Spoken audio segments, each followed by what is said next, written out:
Welcome to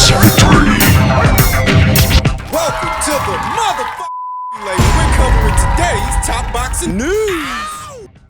Okay, now it's time for another installment of what has fast become the most popular segment here on the channel, Ring IQ Hate Mail. A guy who goes by the name Online Safety didn't like what I said when I said that Caroline Dubois is now taking cues from her mentor Clarissa Shields being massively abrasive and egotistical, and apparently he also didn't like the comparison I made between Shakur Stevenson and Alexander Usyk, Shakur complaining that he might be outweighed by his opponents at 147, where Alexander Usyk is outweighed by his all the time. Online Safety said, La Raza. Dubois' mentor is not Shields. Stop the cap and race baiting. What about that is race baiting? She's nothing like Clarissa Shields in behavior or mannerisms. They do, though, share the same skin tone. You do realize that Caroline herself is the one who refers to Clarissa as her mentor. Bomi Reishun will be easy work for AB, so expect the KO before 5. Now La Raza has moved on to Shakur. The fuck does he think he is, Pancho Villa? IQ? What IQ? You are talking about interdivisional weight in absolute terms, which is obviously not an intelligent approach. He then proceeded to post several different divisions and how a 20-pound weight advantage would vary from division to division. What? What he's trying to do is take away from the fact that Alexander Usyk, from the moment he debuted as a heavyweight, has been outweighed by his opponents. He didn't like that I said that because you see Shakur Stevenson complaining that his opponents as a welterweight might have a weight advantage over him. He didn't like that I brought that up, so he's trying to discredit that argument, but you can't. Where Shakur's deathly afraid of having to deal with guys who might have 20 pounds on him, Usyk's had to deal with guys who have had as much as 50 pounds on him, highlighting the difference between these American prima donnas and their Eastern European contemporaries. That fact of the matter doesn't suddenly change because you draw up a little pie chart in a PowerPoint presentation. You just think like a bitch, because you are a bitch, Raza. Culero. Back over to the Caroline Dubois stuff and how he claims that Clarissa Shields is not her mentor. A simple Google search, Google Ask, reveals the exact opposite. The British boxer Caroline Dubois has identified multiple weight world champion Clarissa Shields as a major role model and source of inspiration. Oíste eso, pendejo. Inspiration. If what you're looking for are sources, they are on the top left of the page. Dubois has expressed admiration for Shields, acknowledging that having her in the boxing world has been helpful. The two boxers met in Cardiff in 2022 with reports describing it as a positive moment between a prospect and an established champion. While often described as a role model, discussions around their connection highlight the quote-unquote big sis energy Shields provides, because Caroline idolizes her, views her as a role model, and literally models herself after Clarissa. You fucking moron. You liberal cuck. I know what your bitch ass is really mad at, and it's not really what I said about Caroline or what I said about Shakur. But as it pertains to Caroline, what rock have you been living under that you didn't know Clarissa's her mentor? That she's literally taking her cues from Clarissa Shields. They literally did a featurette of Caroline Dubois saying as much. It's the problem with you liberal cucks. You argue just to argue without sticking to the facts. Why, you guys can't for the life of you define what a woman actually is.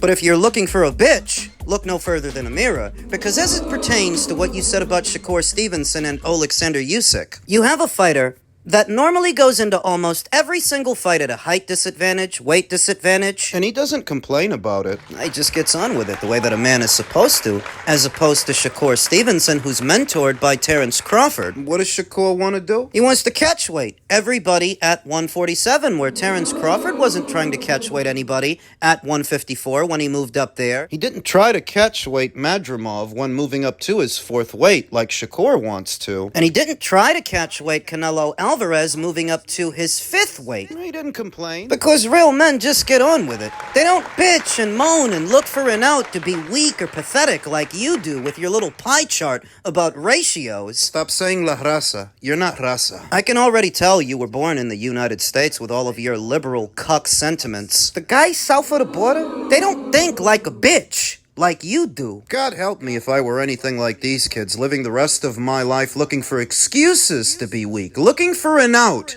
to be less than, because that's what you're doing. Shakur is deathly afraid. that his opponents will have a weight advantage over him, where Alexander Usyk has to deal with that all the time, and I never once heard him complain about it. Spare me the pie charts, you leftist geek. A weight advantage is a weight advantage. 20 pounds, 30, 40, 50 pounds. A weight advantage is a weight advantage, and you see two very different fighters dealing with the same thing in very different ways. I don't think it's at all coincidental that the guy who's from here in the United States, like you, chooses to act like a bitch about it. That's why everybody looks down on you and your generation, because you accept being weak and try to make excuses for it. You're professional victims, all of you. Pathetic. And weak. Like the argument you just tried to formulate, soy boy. Go order your little drink at Starbucks and shut the fuck up. Shut the fuck up, you loony leftist. I'm 4 fights in.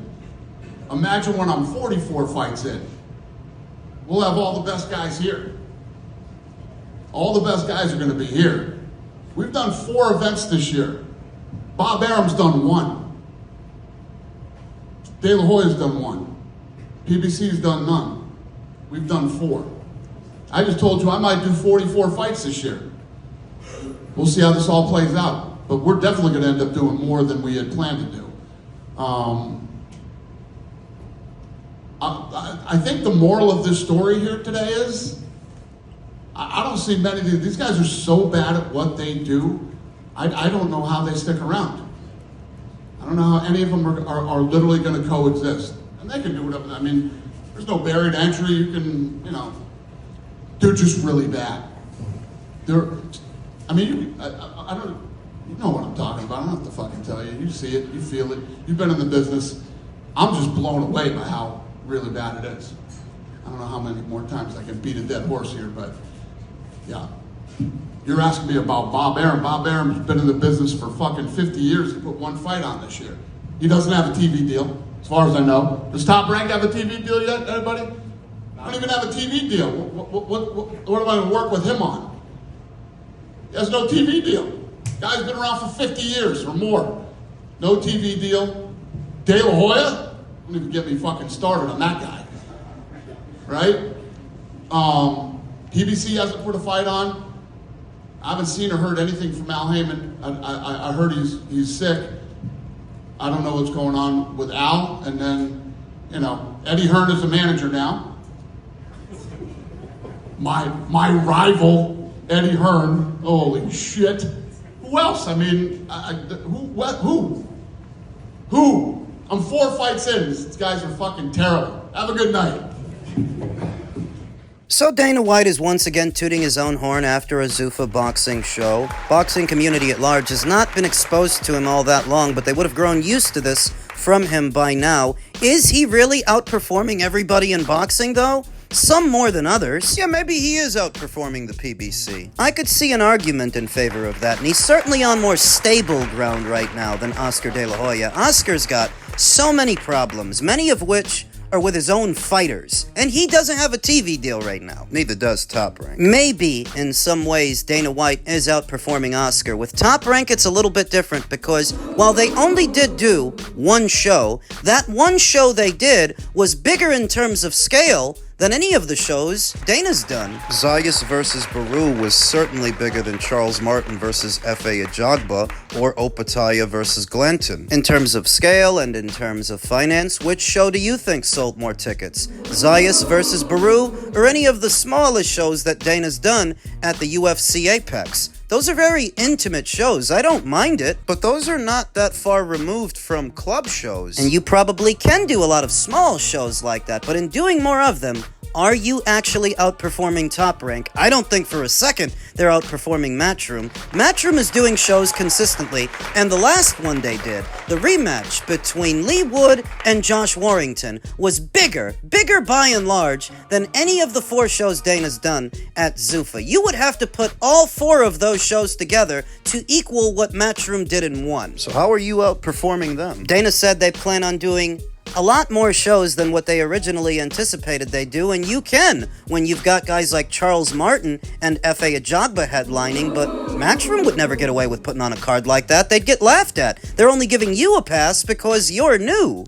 What pisses me off, Eric, when they do an interview, I come on here and I speak to you live. right? Yep. For an hour or whatever.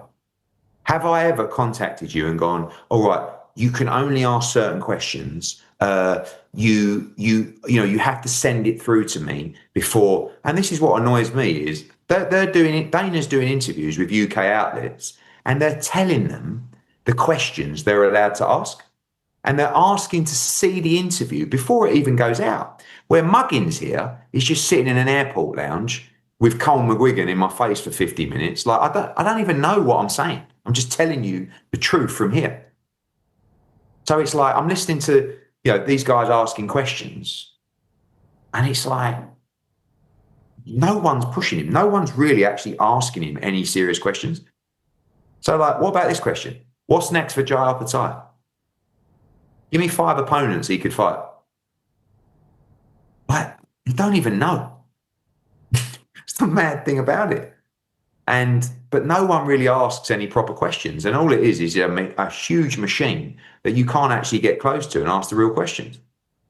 So like, if I'm on Media Row, I'm asking a question. If Tom Aspinall is driving more revenue to a pot than Conor Benn, why is he making 10 times less money? Can you answer that? Because if there's ever a conversation with us, I can sit down and say, hold on a minute, look at the money that's in the pot for this Tom Aspinall fight. How on earth can you pay him that as main event? And they will say, sorry, mate, it's in his contract. And then we go from there. It doesn't surprise me that Dana would want to screen the questions he's set to be asked so that he can tailor the answers and, in effect, make himself and what he's doing look as good as possible, whereas Eddie shoots from the hip. He wings it. And I'm not one of these guys who's against Dana White's entry into the sport or Zuffa and what they're trying to do. I'm all for it. The more the merrier. But the idea that a guy who needs to screen the questions he's asked to, in effect, tailor his answers is doing better than Eddie's doing? Not yet, you're not. The 4 Zuffa shows that you've done, you'd have to roll into a burrito to equal the scale of the Lee Wood versus Warrington fight. And that's not even the only fight Matchroom has done or have on schedule. Zuffa has a lot of catching up to do, especially now that they mean to start doing shows in the United Kingdom, another market where Matchroom operates. Who do you think is going to have more brand trust over there? Dana or Eddie? Dana or Frank, because if you're in the UK, you're also competing with old fish eyes, Frank Warren. Dana said that eventually all the good fighters are going to sign to Zuffa, and yet they failed to sign Jarrell Miller. They failed to sign Brendan Adams, and the situation with Jai Alpertai being stripped of his IBF title. You know that might discourage some reigning champions from going over there. They may not want to part with their alphabet title so easily. If what this is becoming is, and it's an us or them situation. How many of these fighters is Turkey El Sheikh going to have to overpay to funnel them over to you, to Zuffa, because it's costed him $15 million to get Conor Benn to you for what is said to be one fight? Just one fight. How many times is Turkey gonna have to do that? Now, as it pertains to Conor Benn and his migration from Matchroom over to Zuffa, and what happens after the Regis Prograis fight if he wins, is it really a one-fight deal valued at $15 million, or do they have something more in mind? Could he go back to Matchroom? If it truly is a one-fight deal, and he says, I want to come back after that fight, once it's all said and done, are you open to working with him again? Same thing as what I said earlier. I mean, I don't feel the same way about Conor that I do to Keith Connolly. But